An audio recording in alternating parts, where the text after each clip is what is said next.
Hi guys, welcome! Take some time to subscribe and click on the notification bell icon to see our future content as soon as it's uploaded. Give us a like and enjoy the video.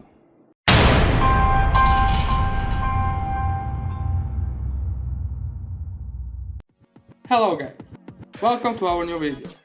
Today we decided to configure a $1,000 gaming or workstation PC that will allow you to play all modern titles at 1080p and 1440p.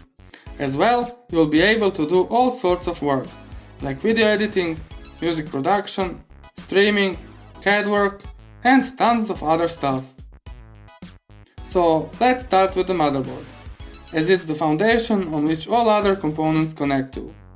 This time we decided for MPG X570 Gaming Plus, a full ATX motherboard by MSI. This board supports CPUs from 2nd and 3rd generation AMD Ryzen CPUs, even the APUs with the integrated Vega GPUs. The board supports dual-channel DDR4 memory up to 128GB with speeds up to 4400 MHz. There is a whole lot of new features on this board, most of those are focused on cooling performance. For example, extended heatsink for the power delivery, even the high-end 16-core CPUs will run on full power. There is also M.2 cooling solution which prevents thermal throttling and making the drives run faster. A built-in chipset fan allows the chipset to work cooler even when under full load. And the zero fan technology allows it to turn off in the low load situations. Pretty impressive if you ask us, don't you agree? From our experience with the MSI's motherboards, they are very easy to work with, like most other very reputable manufacturers. But we tend to choose them as we never had the board fail on us. As we mentioned at the start of this video, the board supports all Ryzen CPUs from 2000 series and 3000 series respectively. It has 4 DIMM slots for up to 128GB of RAM with speeds up to 4400 MHz. It has a single steel reinforced PCIe x 16 slot, the one you will most likely plug in your GPU in. There are 6 SATA 3 slots for hard drives and SSDs, as well as 2 M.2 slots, supporting SATA and M.2 SATA drives. There's tons of other connectors which you can see in the board specifications. The link will be in the video's description. Concerning the back panel connectors, all of the usual culprits are here, like PS2 combo port, it supports keyboard or mouse, USB 3.2 Gen 1 Type A connector, LAN port, audio connectors, flash BIOS button, and even USB 3.2 Gen 2 Type A and Type C connectors. Here you can see everything included with the board. This one is rather expensive and retails for around $170. Moving along, and the second part on our list is the CPU. And that being Ryzen 5 3600, a 6-core 12-threaded beast. It has a base clock of 3.6 GHz with max boost of 4.2 GHz. The CPU is like all other CPUs from Ryzen lineup, fully unlocked and overclockable.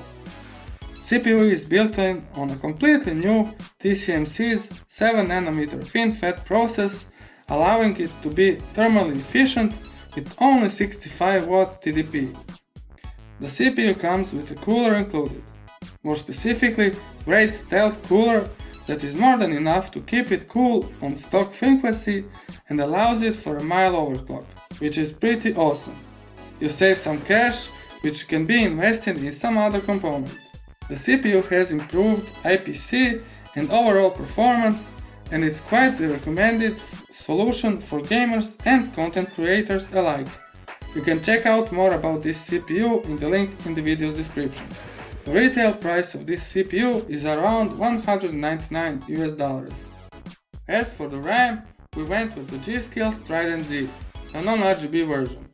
We chose a 16GB kit. We went with 2x8GB for dual channel, as Ryzen loves it. We chose this kit for 2 reasons. First one being, this kit is known to work well with Ryzen CPUs, and it's very stable. Second reason is the aesthetics. We love the looks of it for its dual color design. And the brushed metal, most likely aluminium heat spreader, will ensure the temperatures are in check. The kit is available in many color options, but we went with silver and red, as it fits with our GPU as well. Some of the basic specifications of this frame should be mentioned as well. For example, its native 3000 MHz should benefit the Ryzen users, as it's known Ryzen loves fast memory, and on top of it with dual channel. And the performance level should be more than satisfactory. Supported latency is 14-14-14-34 and with 1.2 volts voltage. It's pretty impressive. This frame has a lifetime warranty. You can check it in the video's description. Our storage will be handled by SSD, more specifically SU800 by ADATA, in a capacity of 1 TB. We decided to go completely flash based, as we are sure most of you have at least one mechanical drive at your disposal for the additional storage. As we said, this is a 1 TB drive and it should be plenty for the operating system, all of the apps used, and most of your games played, and any other types of digital data. This drive comes with ADATA's SSD toolbox and migration utility in case you want to migrate the data from and to it. It supports a new generation 3D NAND flash for higher efficiency, more capacity, and the most important, reliability, as we are pretty sure you don't want to lose your data, right? This drive is SATA 3 based and it supports sequential reads up to 560 MB per second and sequential writes up to 520 MB per second, depending on the available capacity and the rest of your system. You can check more details in the video's description. And for our GPU, we went with an NVIDIA's GeForce RTX 2060 by Zotac. Why did we choose this one, you ask? Well, it looked great, it fits our budget, and it's pretty much all we needed in terms of performance, as it should run all of the latest and greatest games at 1080p and 1440p. The card supports newest NVIDIA's Turing architecture, which combines real-time ray tracing, shading, and artificial intelligence. Ray tracing basically allows for more lifelike lighting, shadows, and more realism. The cooler on this card is a dual fan solution, consisting of two 90mm fans, three 6mm copper heat pipes, and a massive aluminum heatsink, ensuring the temperatures will be in check even after hours worth of gaming. There is also a backplate on the back. It's so small and compact, it will fit in most ITX and micro ATX systems, which gives it a ton of versatility. Spec-wise, this card supports TU106 GPU on a 12nm process. It has 6GB of high-speed GDDR6 memory on a 192-bit bus. Base clock of this card is 1365 MHz with a boost clock of 1680. You might get it a bit higher with some overclocking. The card supports 30 ray tracing cores and 240 tensor cores with a 160W TDP. To power this card, you need a single 8-pin PCIe connector. The outputs on this card include 3 display 1.4 ports and a single HDMI 2.0B port. This card is priced around $330 at the time of filming. You can check all about it in the video's description. And to provide clean and stable power to our system, here is the G650, a gold certified power supply by Seasonic. We opted to go with a 650W model, even though 550W would be plenty. The reasoning behind this was we wanted more power just in case of a future CPU or GPU upgrade. We chose Seasonic as it's a very reputable brand and their quality and reliability is among, if not the best, in power supply industry. This is a semi-modular kind, meaning only the cables that are needed are attached, like 24-pin and 8-pin power cables. Rest of the cables can be plugged in when needed. The rest of the included cables are flat black cables and they can be easily hidden when doing cable management. Fluid dynamic fan bearing allows it to be reliable and quiet, no matter how much load has been put on it. Some other manufacturers have similar technologies built into their power supplies. Here you can see some photos and more detailed specifications of this power supply and the information on the included cables. We'll link the info in the video's description. And here we are, the last part for our PC. So everything we mentioned before will be wrapped in this beautiful enclosure. Eclipse P350X by Fantex. We went with black version as it fits our build, but it's also available in white.